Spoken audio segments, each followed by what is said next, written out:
Today we're going to do a couple things. We're going to take a look at the JOYO Firebrand, and we're also going to see if swapping out the preamp tubes makes any difference.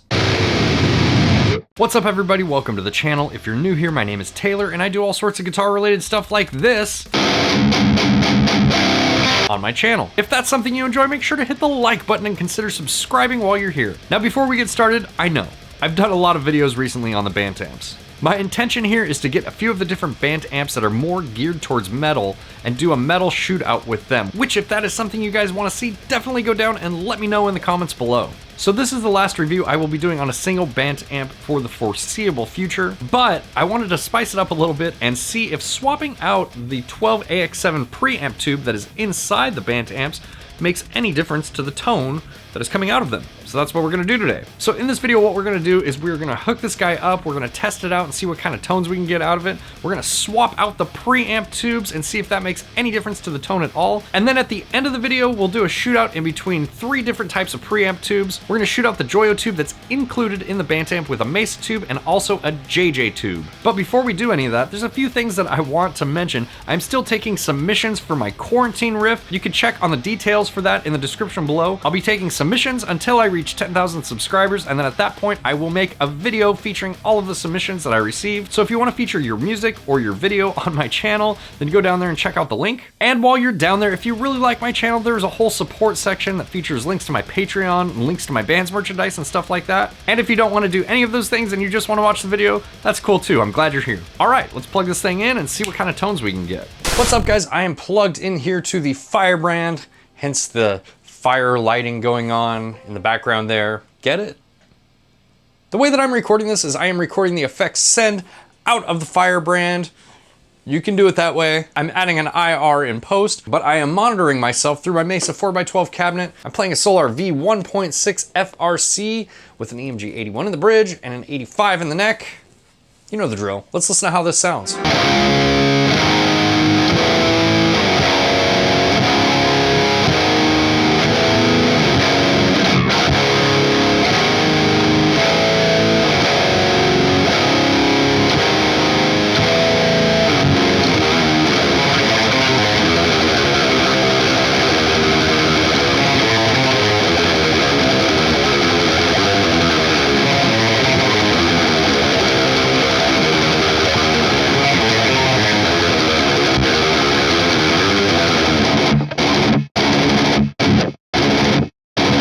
Okay, sounds pretty metal. This BanTamp is emulating an 𝗍𝗶𝗸𝗲, and if you've never heard one, they're really tight sounding amps, and this amp definitely sounds really tight, but almost at the expense of its low end. Let's mess around with the tone knob a little bit and see if we can gain some of that low end back.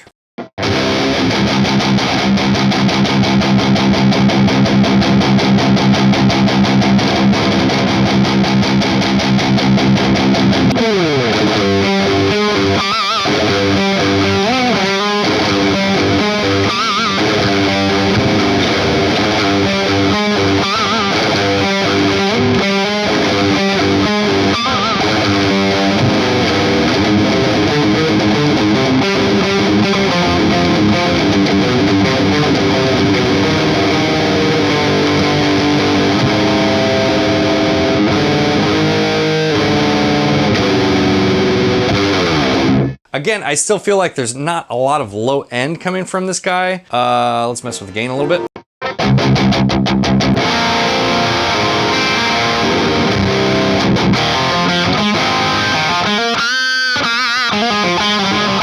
Not bad, it cleans up pretty good. Let's turn it all the way up.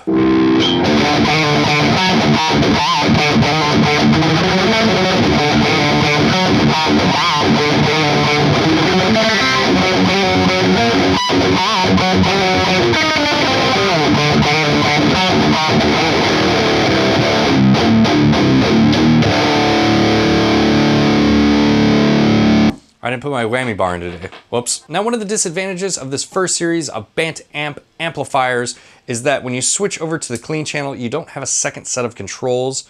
So you pretty much only have this one set to dial in. And if you go back and forth, it's just kind of what you get. But there's also no foot switch with these first series of BanTamp amplifiers, so you're sort of decentivized to switch channels anyways. Here's the clean channel, because I know someone's gonna ask.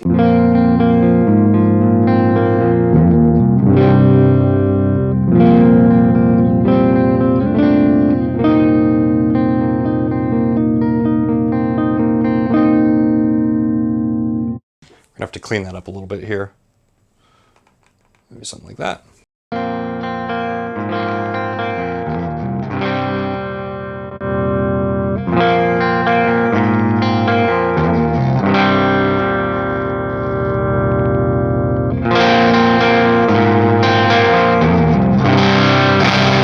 Well, it is not the chimiest, most pristine, clean channel I have ever heard, but it's there. Definitely not my thing, but if it's your thing, cool. More power to you. I've already demonstrated the Bluetooth channel on these amps quite a bit, and if you haven't seen one of my previous videos on a JOYO BanTamp, I'll link one of those guys up here so you can check out the Bluetooth feature if you want. You can connect to this with your phone and play music through it. You can connect your headphones to that, and there is cabinet simulation on the headphone out, and then, you know, you could just jam to the music that you're playing through your amp, which is a pretty cool feature in my opinion, especially if you're just in a bedroom or something and trying to play along with it. All right, not that I think this amp needs a boost in front of it. It certainly doesn't need to be tightened up, and it has plenty of distortion, but what does it sound like with a boost in front of it? Let's plug one in and check it out. Okay, this is one of the new TMD 33 volt preamp pedals. They're colored, it's red. Felt like it was pretty fitting for this demo. Let's turn it on.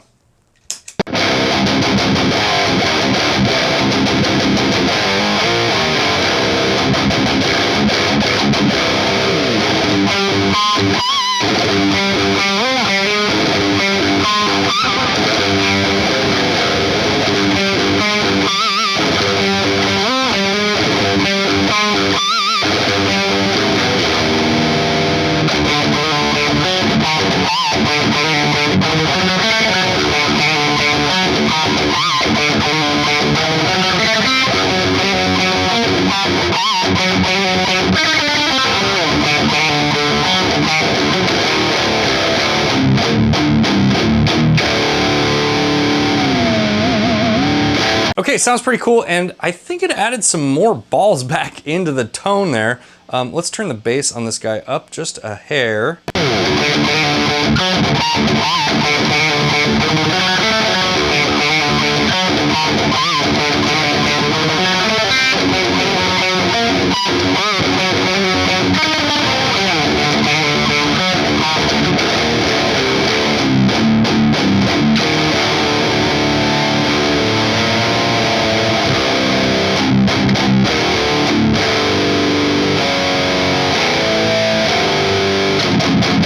Here's with the pedal off for reference.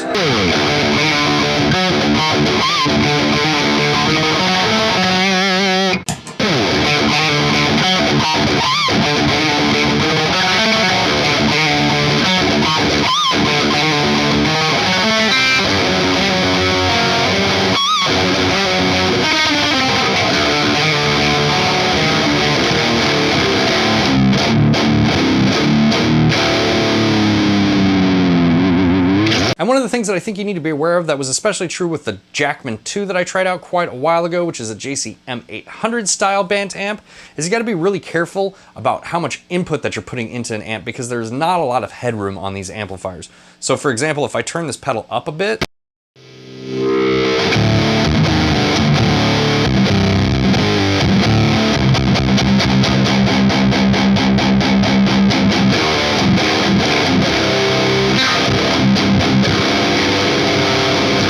you can see that you can really start overloading this amp quite a bit if your input signal is too hot. Okay, so last time I demoed one of these BanTamps, I got a comment saying that they sound much better if you swap out the 𝗹𝗶𝗸𝗲 preamp tube that is inside of it for, you know, a better one. So we're gonna open this guy up right now and put in a different tube. Let's do that real quick. Real quick for you guys, not so quick for me.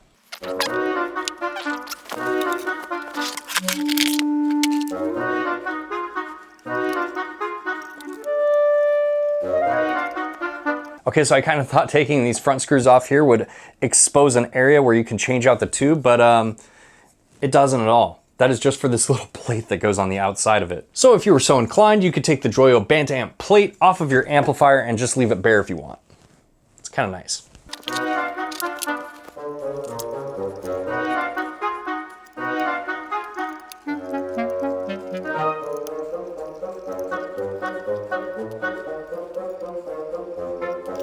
And there you go, the cover comes off just like that. And it looks like we actually have a JOYO tube in here. Let's see if I can get this guy out. This is a JOYO branded 12AX7. There are really no other identifying markers on this tube, so they're probably just buying these in bulk from a factory in China that makes them. But let's pop in another tube and see what kind of difference it makes. Okay, so I have a couple different 12AX7 tubes here to choose from. One of them is a 12AX7A that is a Russian 2 Mesa tube, if you can see that there. And the other is my preferred preamp tube. This is a JJ-𝘆𝚉 preamp tube, and it looks like that. So let's try out the Mesa first. By the way, I highly don't recommend trying this out at home unless you know what you're doing, which, not saying I know what I'm doing, but you've been warned. I assume no responsibility if you try to open up your BanTamp and change your tubes out and you end up shocking yourself, so don't do that. Let's hear how this guy sounds now.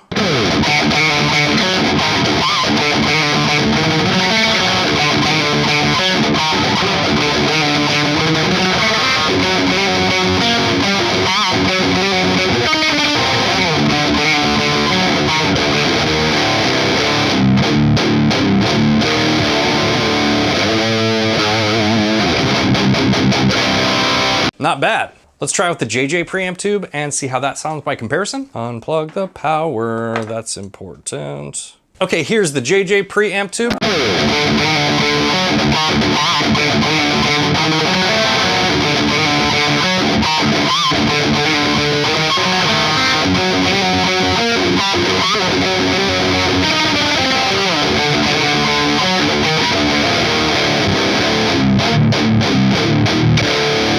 Okay, there's definitely something weird going on there with the low end a little bit. And I've heard it a couple times, so I don't know if it is just this BanTamp in particular, or if that's just characteristics of the BanTamps in general. But if you own one of these, let me know in the comments below. I'm really interested to hear your experiences with it. To be honest with you guys, it's really difficult for me to tell just in the room, playing through it and listening to it, if swapping out the tubes is having any effect really. It could be having a slight tonal effect and I'm just not picking up on it, but there's only one way to test it out and know for sure, and that is by reamping a DI in a mix, and that's what we're gonna do now. And then I will do a solo section for you audiophiles who like to listen to everything underneath a microscope to see if there's any difference at all. You know who you are. All right, let's do that now.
Alright guys, now real quick, I want you to go down into the comments section and let me know if you noticed any differences between the preamp tubes. I'll give you a second.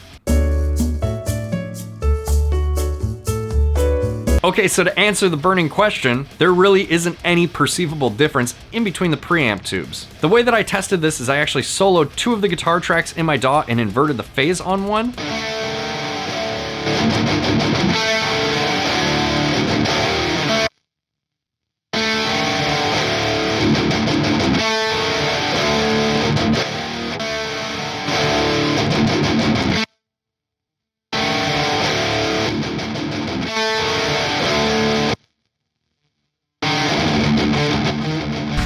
What inverting the phase does, specifically on a reamped DI track that is the exact same signal, is it will allow you to hear the differences in between those two takes as long as the source that's being reamped is the same. Basically, inverting the phase completely muted the output, meaning that there's really no difference in between the two tracks. If you look at the meters after I invert the phase, there is a tiny bit of sound coming through, and that would be the difference in between the two of them, but it is so minimal that it's almost imperceivable. Now, when I was swapping out tubes when I was playing, I could have sworn that the JJ sounded the best out of all of them.